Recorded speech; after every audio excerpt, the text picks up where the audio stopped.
Looking past the lens and venturing across borders, we capture the enduring essence of human resilience. Join us on a professional journey to witness the monumental events that changed the world forever.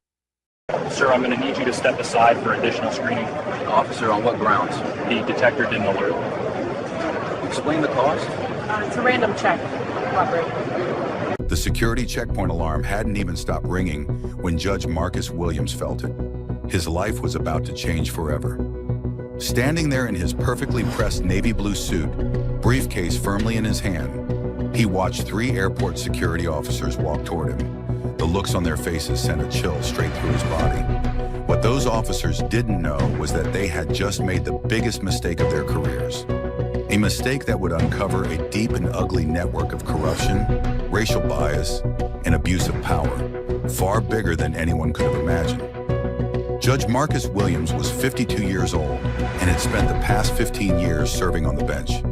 In the legal world, his name carried weight. He was known as a no-nonsense judge who ran his courtroom with strict control.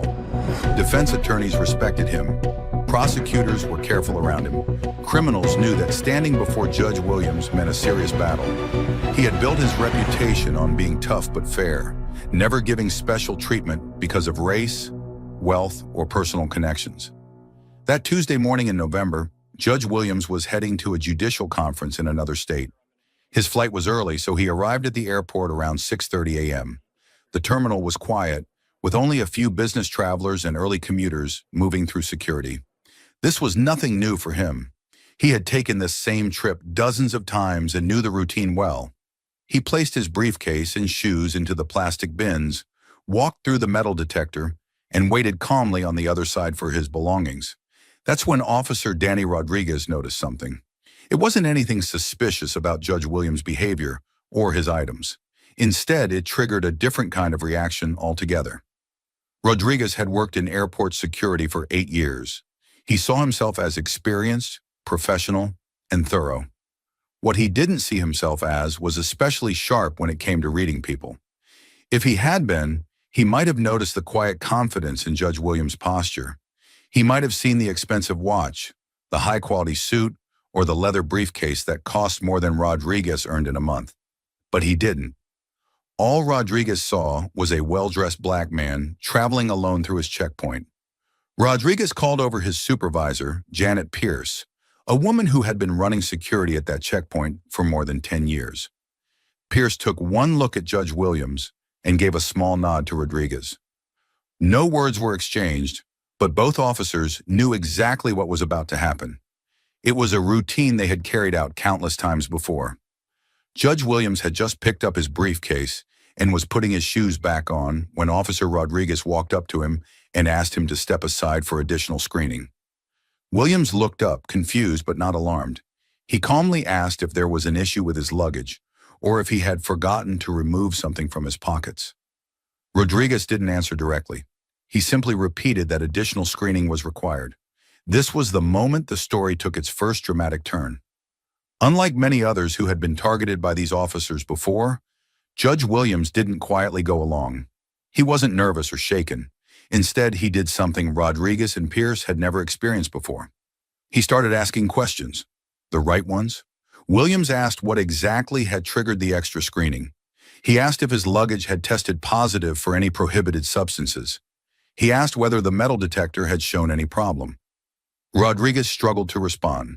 His answers were unclear, and it was obvious he wasn't prepared for someone who actually understood how security rules worked. Judge Williams then asked to speak with a supervisor. Rodriguez pointed toward Pierce, who was standing nearby and had been listening the entire time. Williams walked over to Pierce and introduced himself, polite but firm. He explained that he traveled often, that nothing about his screening had been unusual, and that he wanted to understand why he was being singled out. Pierce's response would later become the center of the entire controversy. She told him his selection for additional screening was completely random. When Judge Williams pointed out that at least 6 other passengers had passed through the same metal detector without any extra screening, Pierce became defensive. She claimed that questioning security procedures was, in itself, suspicious behavior. Judge Williams stayed calm, but anyone who knew him well would have noticed the slight tightening around his eyes. It was the same look he gave in court when a lawyer tried to use illegally obtained evidence or when a witness lied under oath. It was the look of a man trained to spot deception, and now he was seeing it used against him.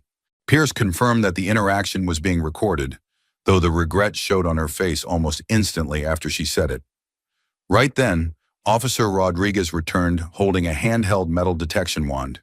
He told Judge Williams to spread his arms and legs for a pat-down search. Williams followed the instruction without resistance, but he also did something unexpected. He pulled out his phone and started recording. The moment the camera appeared, the entire situation changed. Pierce immediately ordered Williams to put his phone away, claiming that recording security procedures was not allowed. Williams stayed calm. He explained that they were in a public area of the airport and that he had the legal right to record his own interaction with public officials.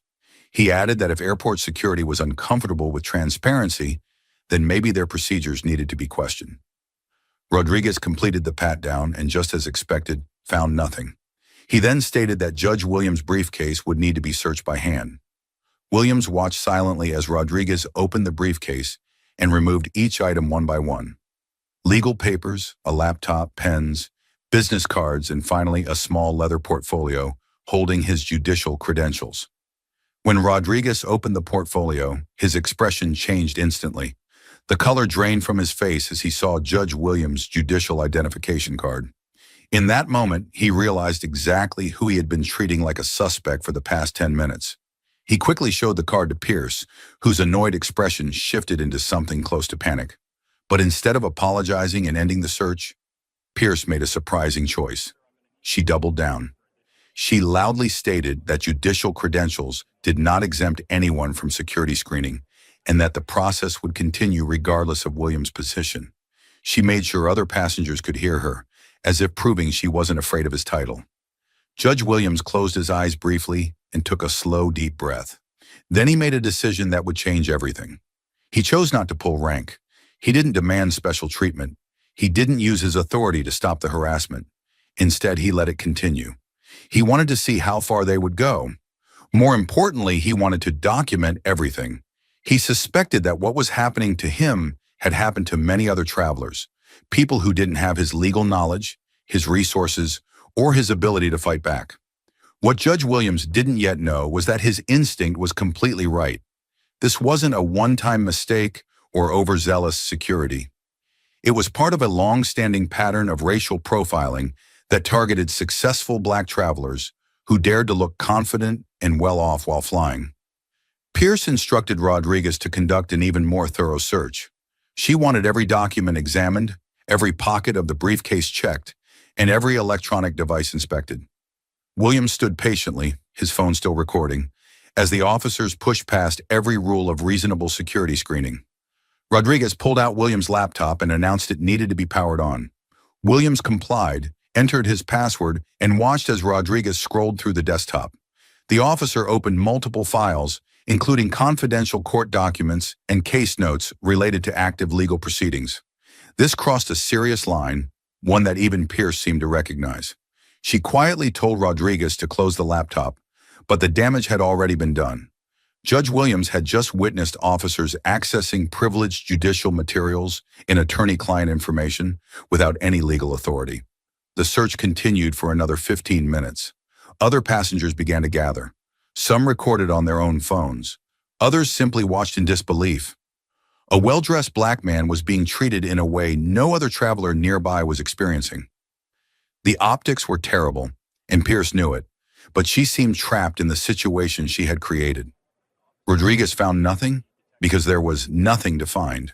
Judge Williams was exactly who he appeared to be, a respected federal judge traveling to a professional conference with nothing more dangerous than legal documents and a laptop. When the search finally ended, Pierce handed back his belongings with what could barely be called an apology. She said the screening was complete and that he was free to go.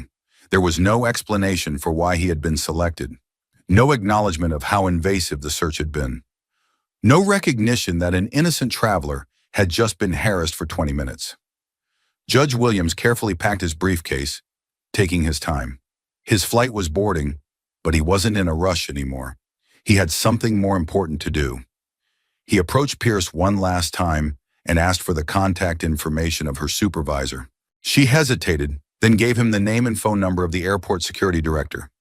Williams also requested incident report forms and asked how to obtain copies of the security footage. Pierce's attitude shifted again. She became defensive and asked why he needed all of this information. Judge Williams smiled for the first time since the encounter began. It wasn't a friendly smile. It was the calm, knowing smile of someone who had just identified a serious weakness. He told Pierce that he planned to file a formal complaint about their conduct. He said he found their procedures questionable and their explanations lacking. He explained that he intended to review the incident carefully to see whether any policies or laws had been broken. What he didn't tell her was that he had already identified at least 6 possible federal violations: unlawful search and seizure, violation of attorney-client privilege, racial discrimination, abuse of authority, and that was only from the first 10 minutes of their interaction. Williams missed his flight, of course, but he didn't look worried about it at all. Instead of rushing to his gate, he spent the next hour in the airport making one phone call after another. First, he called his assistant and told her to reschedule his conference appearances. Then he called a colleague who specialized in civil rights law. After that, he contacted the Media Relations Office of the Federal Judiciary. By the time he boarded a later flight that afternoon, everything was already moving forward. His phone now held a full 20-minute video showing every detail of the harassment. His briefcase held business cards from 3 passengers who had watched the entire incident and offered to be witnesses. And his notebook contained careful, detailed notes about the officers' behavior, what they said, how they acted, and exactly which security rules they broke. But Judge Williams wasn't done. Not even close. During the flight, he used the airplane Wi-Fi to look up Officer Rodriguez and Supervisor Pierce. What he found made his jaw tighten with an anger he didn't often show. Pierce had already been the subject of 4 complaints for discriminatory screening. All 4 complaints came from Black or Hispanic travelers, and every single one had been dismissed as unsubstantiated through the airport's internal review process. To anyone who knew what to look for, the pattern was obvious. Rodriguez didn't look any better.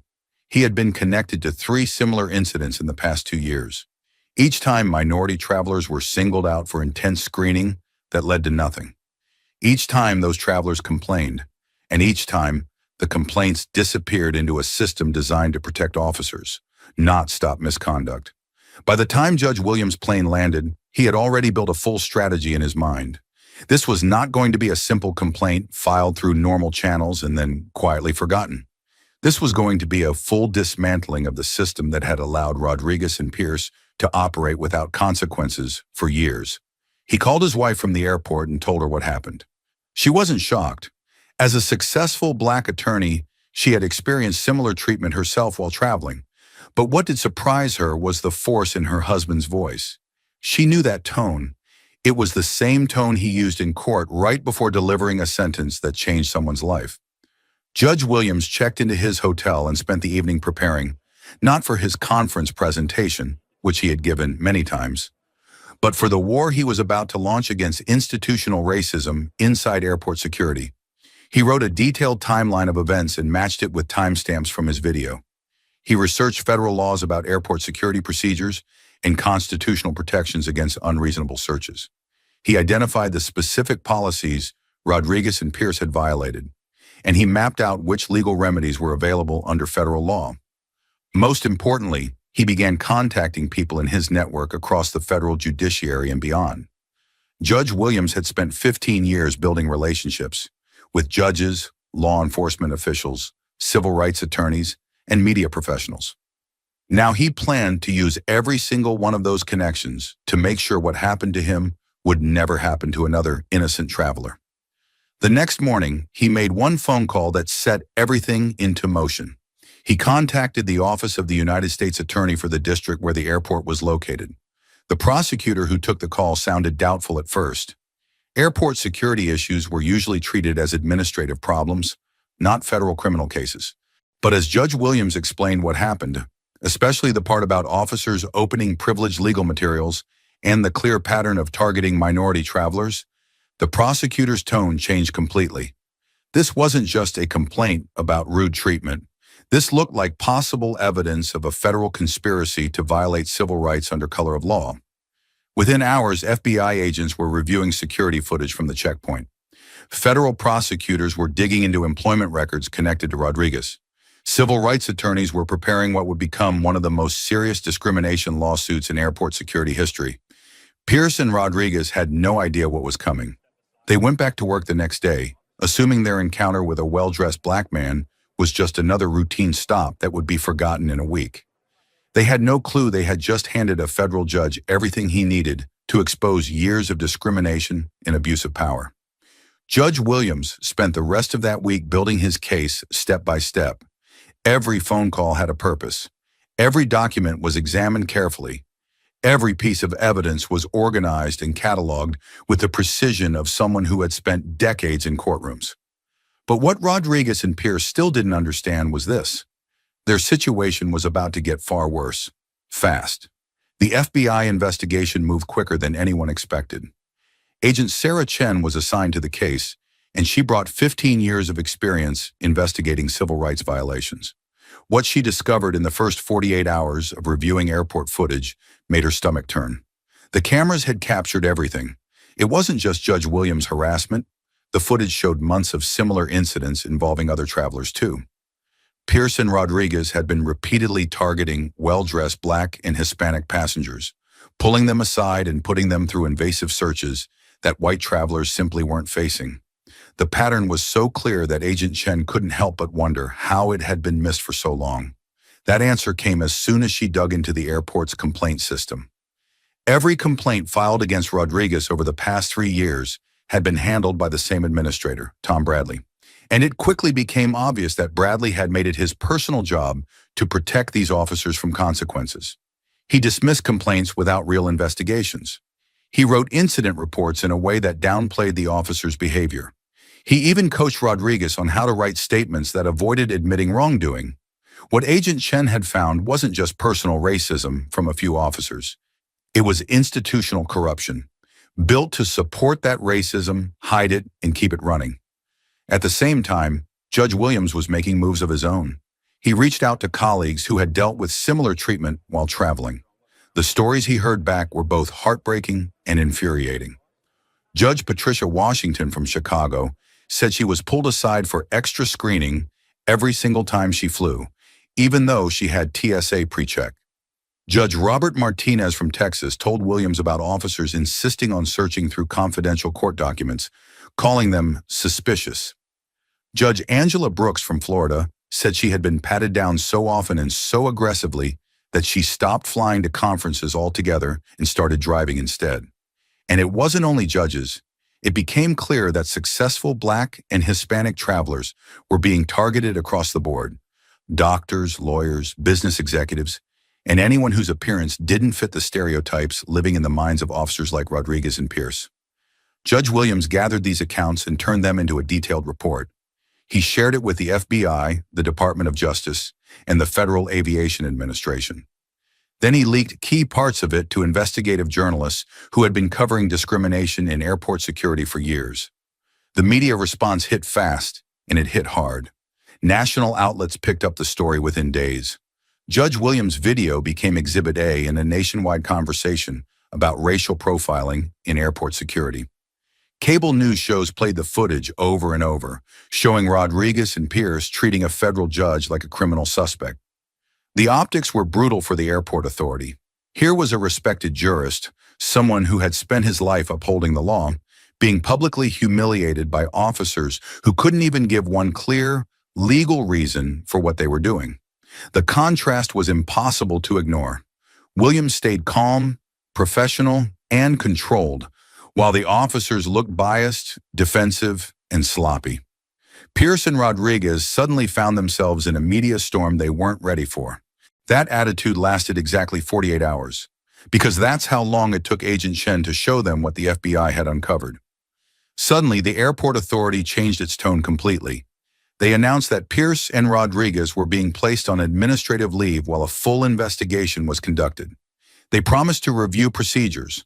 They talked about adding more training on bias prevention. They hired an outside consulting firm to perform a full audit of screening practices. But Judge Williams wasn't impressed. He had seen this playbook before. Institutions promise reform while the cameras are on, then quietly go back to normal once the attention fades. Williams didn't want damage control. He wanted accountability, real consequences, real change. Working with civil rights attorney Michelle Roberts, Judge Williams filed a federal lawsuit. It demanded both monetary damages and systemic reform. The lawsuit named Pearson Rodriguez personally, along with Tom Bradley and the airport authority itself. It alleged violations of the Fourth Amendment, the Equal Protection Clause, and multiple federal civil rights laws. And the lawsuit didn't focus only on Williams. It laid out the experiences of dozens of other travelers who had been targeted by the same officers. It included statistical evidence showing Pearson Rodriguez searched Black passengers at rates far beyond any reasonable security explanation. It documented how the airport authority knowingly ignored repeated complaints. But the most damaging part of all was still coming, because the lawsuit also included excerpts from internal emails and text messages Agent Chen had uncovered during her investigation. The messages were damning. They showed Pearson Rodriguez making openly racist comments about the passengers he was targeting. In some texts, he joked about making certain travelers miss their flights on purpose. Other messages made it clear that the harassment wasn't just unconscious bias, it was intentional and cruel. Rodriguez even wrote to a coworker that he enjoyed putting travelers in their place. Pierce sent texts complaining about fancy-dressed thugs, who in her words thought they were better than airport security officers. These messages were critical. They provided the kind of direct proof that civil rights cases rarely have. Clear evidence of discriminatory intent. And things only got worse from there.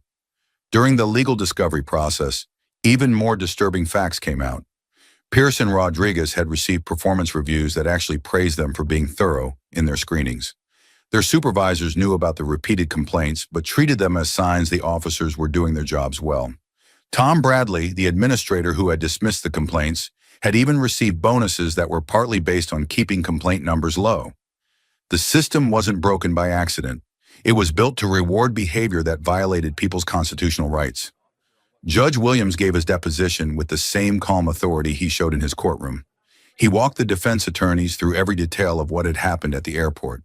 He cited exact times, named witnesses, and clearly explained how each action by Pierce and Rodriguez violated established security rules. When Rodriguez's lawyer claimed the search followed standard procedures, Judge Williams gave that same quiet, dangerous smile Pierce had seen at the airport. Then he pulled out a thick binder, the official TSA guidelines, and began reading the exact sections Rodriguez had broken. He was prepared, and it showed. Pierce's deposition was even worse for the defense. Under questioning by civil rights attorney Michelle Roberts, Pierce admitted she had never received proper training on unbiased screening. She also admitted that most of her intense searches involved minority passengers. When asked to explain the huge imbalance, she claimed it was just a coincidence. That's when Roberts presented Pierce's own text messages, printed out, highlighted, and undeniable. Messages where Pierce had used racial slurs to describe passengers. Pierce's attorney objected again and again, but it didn't matter. The evidence was overwhelming. These weren't officers making honest mistakes. These were people abusing their authority to act on personal prejudice. The case never went to trial. Faced with evidence that would almost certainly lead to a massive jury verdict, the airport authority agreed to settle for $8.5 million. But for Judge Williams, the money wasn't the most important part. The settlement forced real change. Pierce, Rodriguez, and Tom Bradley were fired immediately. Mandatory bias training was ordered for all security staff. An independent oversight board was created to investigate discrimination complaints. Airports were required to track search statistics to catch bias early, before it became systemic. Judge Williams donated his share of the settlement to civil rights organizations working on airport security reform. He said money was never his goal. His goal was making sure no one else had to go through what he did. The impact of the case spread far beyond one airport. The Department of Transportation used the settlement as a model for reforms nationwide. Other travelers who had faced discrimination found lawyers willing to take their cases, knowing Judge Williams had set strong legal precedents. Pierce and Rodriguez became unemployable in law enforcement or security. Their names were now permanently linked to racial profiling. Rodriguez eventually took a job as a warehouse security guard, earning far less than before. Pierce left the security field altogether and moved into retail management. Tom Bradley faced federal criminal charges for covering up civil rights violations. He pleaded guilty and was sentenced to 18 months in federal prison. His conviction sent a clear warning to other administrators. Protecting discriminatory officers could cost you your freedom. But the most important result was cultural change. Judge Williams' willingness to fight back and the undeniable evidence he collected made it impossible for institutions to dismiss discrimination as isolated incidents. Other judges began speaking publicly about their own experiences. Professional organizations started tracking complaints and demanding reform. The legal community was forced to accept a hard truth. Even its most powerful members were not immune to the same treatment ordinary citizens had endured for years. Agent Sarah Chen continued investigating airports across the country. The methods she developed during this case became standard in civil rights investigations. She testified before Congress, pushed for stronger oversight, and helped draft new laws protecting travelers from discrimination. Judge Williams returned to his courtroom changed. He now had a deeper understanding of how institutional bias worked and how difficult it was for ordinary people to fight it. That perspective shaped his rulings, especially in cases involving police misconduct and civil rights violations. Judge Marcus Williams proved that justice sometimes requires more than wearing a robe. Sometimes it requires the courage to fight back when systems fail and the determination to make sure your experience is the last time it ever happens. Rodriguez and Pierce thought they could intimidate a successful black man without consequences. Instead, they handed him everything he needed to tear down their entire system of discrimination and send a message that echoed through airports across the nation. This case was intense, but the next one? That one is even more unbelievable. Physical evidence and forgotten records do not simply exist in a vacuum. They vividly recount the stories of those who came before us. Finding the objective truth within them is our highest professional duty. Thank you for standing beside us as we carefully unravel these mysteries.